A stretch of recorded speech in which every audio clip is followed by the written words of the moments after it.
السلام علیکم ناظرین، عالم اسلام کی اہم خبروں کے لیے ملی وائس کے ڈیلی بلیٹن عالمی شب و روز میں آپ کا استقبال ہے۔ میں عبدالوہاب۔ خبروں کی تفصیل جاننے سے پہلے ڈالتے ہیں ایک نظر آج کی اہم عالمی خبروں پر۔ اسرائیل کی ڈیجیٹل ڈپلومیسی سے عرب عوام میں بڑھی اسرائیل کی مقبولیت، صہیونی ریاست کا دعویٰ۔ ٹرانسجنڈر افراد کی تعلیم و تربیت کے لیے بنگلہ دیش میں اولین خصوصی اسلامی درسگاہ کا قیام۔ برطانیہ نے بھارت کو ترکی، چین اور سعودی عرب سمیت مشکل ترین 4 ممالک کی فہرست میں کیا شامل۔ اور لندن کی مسجد سے اسپتال اسٹاف کو ہو رہا ہے مفت کھانا فراہم، مسجد کی پہل سے دنیا کر رہی ہے تعریف۔ اب خبریں تفصیل سے۔ عرب ممالک سے اپنے تعلقات استوار کرنے کی غرض سے اسرائیل نے حال ہی میں کئی ملکوں سے معاہدے کیے ہیں اور ان معاہدوں کے بعد اپنی شناخت کو صاف کرنے اور عرب عوام کے ذہنوں اور دلوں کو جیتنے کے لیے اسرائیل کی جانب سے ڈیجیٹل ڈپلومیسی جاری ہے۔ اسرائیل کی وزارت خارجہ کی نگرانی میں تیار کردہ ایک خصوصی ٹیم ڈیجیٹل پلیٹ فارمز پر اسرائیل کی شناخت تسلیم کروانے خصوصی مہم جاری رکھے ہوئے ہیں۔ اس ٹیم کے مطابق حالیہ عرب ممالک سے معمول معاہدوں کے بعد اسرائیل کے متعلق عرب عوام میں اسے بطور ملک تسلیم کرنے سے متعلق مثبت نتائج ملے ہیں۔ اسرائیل کے قیام کے بعد ہی سے صہیونی ریاست کو قبول کرنے سے عرب ممالک میں انکار ہوتا رہا ہے اور فلسطین میں ہر روز اسرائیلی حملوں سے نالا مسلم دنیا اسرائیل کو اپنا سب سے بڑا حریف مانتی تھی، اور اسی شناخت کو تبدیل کرنے موجودہ وزیر اعظم نتنیاہو نے کئی عرب ممالک سے معاہدے بھی کیے۔ اور اسرائیل ڈیجیٹل ڈپلومیسی کے بعد وزارت خارجہ کے مطابق 90% عرب ممالک کے رویوں میں تبدیلی دیکھی گئی ہے۔ عالم اسلام میں اب تک مخنث یعنی ٹرانسجنڈر افراد کے لیے کوئی مخصوص تعلیمی ادارہ نہیں تھا، لیکن اس کمی کو پورا کرنے والا بنگلہ دیش پہلا ملک بن گیا ہے جہاں ٹرانسجنڈر افراد کے لیے بنگلہ دیش کے نئے تعلیمی سال سے اسلامک اسکول شروع کیا گیا ہے۔ دعوت القرآن تھرڈ جنڈر مدرسہ نامی یہ ادارہ بنگلہ دیش کی راجدھانی ڈھاکہ میں واقع ہے، جہاں مقامی افراد کی حمایت و مدد سے درسگاہ کا قیام عمل میں آیا ہے۔ ڈھاکہ کی عوام نے یہ تاثرات دی ہے کہ یہ ایک اچھی پہل ہے جس سے محروم افراد کی بھی اسلامی تعلیم کا نظم ہو سکے گا اور افراد کی تعلیم کے ساتھ ساتھ تربیت کا بھی نظم ہو سکے گا۔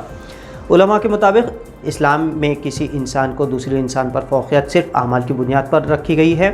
اس کے علاوہ دین اسلام میں کسی انسان کو دوسرے انسان پر کسی بھی طرح کی فوقیت حاصل نہیں۔ بنگلہ دیش کے اس خصوصی ادارے میں قرآنی تعلیمات پر مبنی اسلامی طرز کا نصاب پڑھایا جائے گا۔ اس کے ساتھ ہی ٹرانسجنڈر افراد کو بنگلہ دیش کے قومی دھارے سے جوڑنے خداداد صلاحیتوں کو نکھارا جائے گا۔ یوکے تھنک ٹینک نے بھارت کو 4 مشکل ترین ممالک کی فہرست میں شامل کیا ہے، جس میں برطانیہ کو 4 ملکوں میں اپنے سفارتی، فوجی، انٹیلیجنس اور انسانی رشتوں پر مزید محنت کرنی ہوگی۔ برطانوی تھنک ٹینک کے مطابق بھارت کے علاوہ ان 4 مشکل ترین ممالک کی فہرست میں چین، سعودی عرب اور ترکی شامل ہے۔ بھارت کو اس فہرست میں شامل کرنے کا سبب بھارت میں موجودہ بی جے پی حکومت ہے، جس نے ہندوتو ایجنڈے کو اپناتے ہوئے مسلم اقلیتوں کے ساتھ ناروا سلوک جاری رکھے ہوئے ہیں۔ بھارت کے سب سے بڑے انگریزی اخبار دی ٹائمز آف انڈیا میں شائع شدہ خبر کے مطابق برطانوی تھنک ٹینک نے بی جے پی پر اقلیتوں کو ہراساں کرنے کا الزام عائد کیا اور کہا کہ بھارت میں عدم برداشت یعنی انٹالرنس اور اکثریت پسندی بڑھ گئی ہے، جس سے نہروں کے خوابوں والا سیکولر جمہوری بھارت تبدیل ہوتا جا رہا ہے۔